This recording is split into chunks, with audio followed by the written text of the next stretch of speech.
Hey, how's it going everyone? This is Lam here. In today's video, I want to talk about the new OSMO Action from DJI. This is definitely a very interesting action cam, but there are a couple of things that you really do want to know before purchasing this. So let's go ahead and get right into it. The first thing that I want to talk about is the Mimo app, and the reason why that's important is because when you first unbox this action cam and you put your battery in, the first thing it's going to ask you to do is actually pair it with the Mimo app, which means you're going to have to get your smartphone out.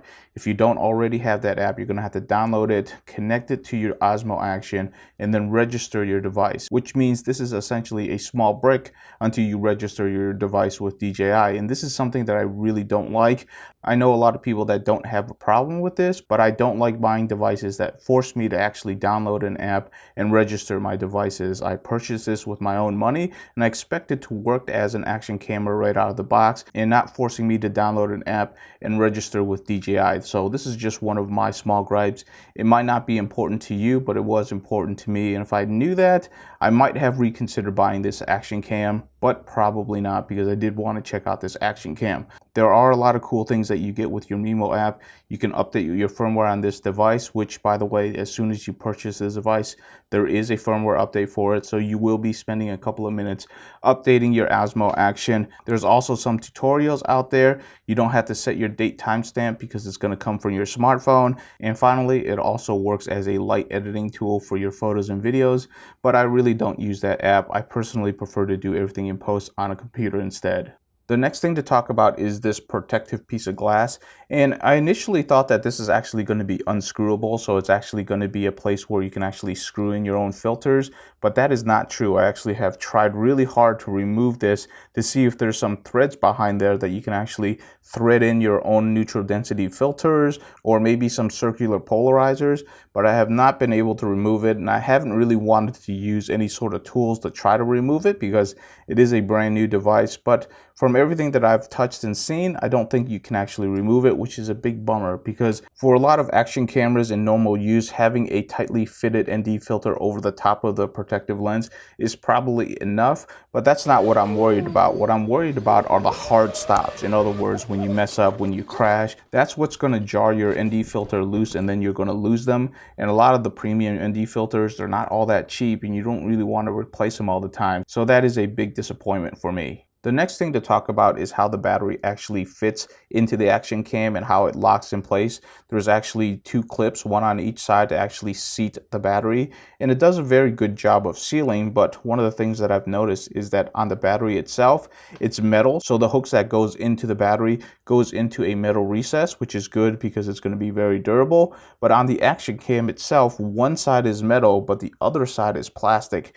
And that's where my worry is, because metal on metal contact is perfectly fine, but when you have metal on plastic contact, the plastic is going to wear eventually, and that is something of a concern for me because I don't think there's any way to replace that. So that's definitely something to watch out for. Eventually that plastic hook might actually wear out, in which case it would loosen the battery and we might lose our waterproofness for this action camera. So that's definitely something that you're going to have to watch out for if you're going to use your action cam around water all the time. Now, I know I've been griping about a few small things on this action cam, but I do think it's a really good action cam, and we're about to get into some really good positives. The first one is that the menu design is really good. It's very easy to navigate around, and more importantly, when you get into the manual settings, when you get into ISO, shutter speed, all of the manual settings that you would want for your video cam and your picture taking, it's all really easy and super intuitive. You can easily manually set your white balance with kelvins, so that's something that's super useful. So in terms of manual controls and the menu system itself in the touchscreen, all of it is super intuitive. It's super easy to learn, and I've been really happy with just using the interface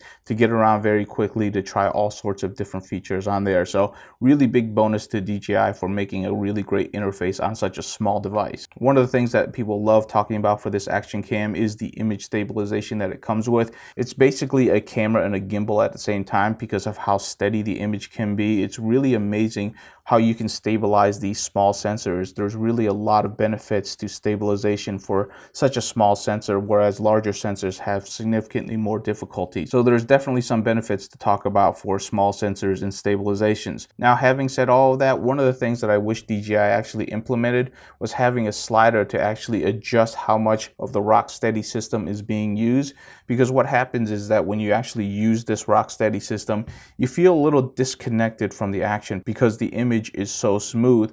What I would really love to do is be able to move back some of that Rocksteady image stabilization and show some of that jitter, because it kind of connects you to what the person is actually doing, because without that jitter, you kind of just feel this floating feeling, which is a little bit odd because you know it's not true. So there's a little bit of a disconnect there. So I really wish that they actually implemented a slider to let you control how much of the Rocksteady is actually working. That would be an awesome feature to have in the OSMO Action. The next feature that I want to talk about, and something that I really enjoy, it's the de-warping feature. In other words, the lens is so wide, the image itself is a little bit warped, but there's actually a feature in camera which actually corrects that warping. So the image actually is much flatter, which is something that's great because then you don't have to fix it in post. It's usually not all that difficult to fix it in post, but it's still another step that you have to do.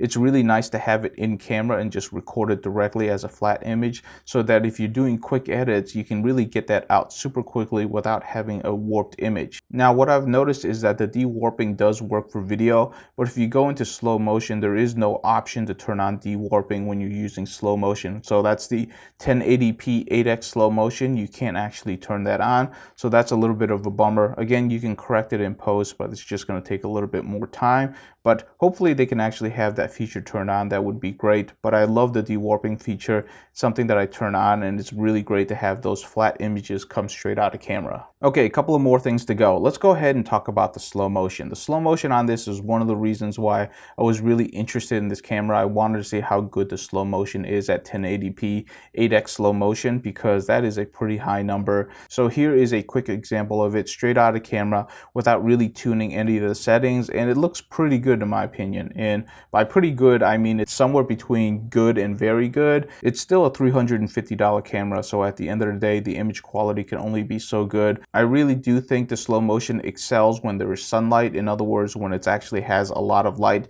So anything that involves the sun, I think the image quality is going to be really good. The story changes a little bit when you actually go indoors. So here's an example of what I normally use for studio lighting when I'm recording my tutorials indoors. And with a normal mirrorless camera, I don't have any problems getting a nice sharp image without any noise. But as you can see with the OSMO Action, when I bring it into slow motion, there is a lot of noise in the image. It's still usable. You can clean up the noise, but that's something that you're going to have to consider if you plan on using the slow motion indoors or without sunlight, because it does need quite a bit of light in order to make that slow motion look really good. Another interesting benefit to the slow motion is that because the slow motion is saved directly to the file, in other words, your file playback is already in slow motion, there's no way to capture the audio. But what DJI did do is that it actually does capture the audio. They just create a separate audio file along with your slow motion file. So you actually get two files when you capture slow motion. You get the actual video of the slow motion, and you also get the audio files.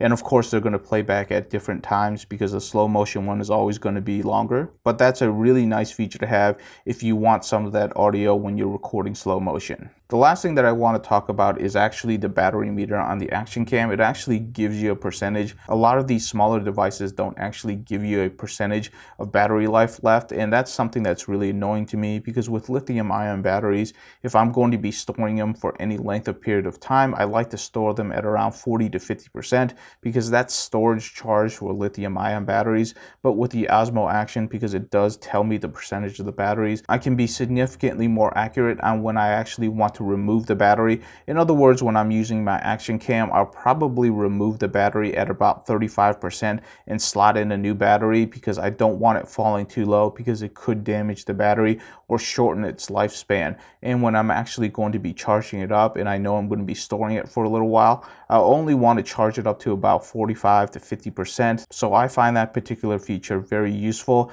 Not a lot of people do this, but I do like to take care of my batteries because I don't want to keep buying new batteries. menus. So those are the items that I think you should consider before buying the Osmo Action. If you have any questions about it, please leave in the comments below. I'll read through them and I'll definitely reply back to you. Thank you so much for watching, and I'll see you in the next video.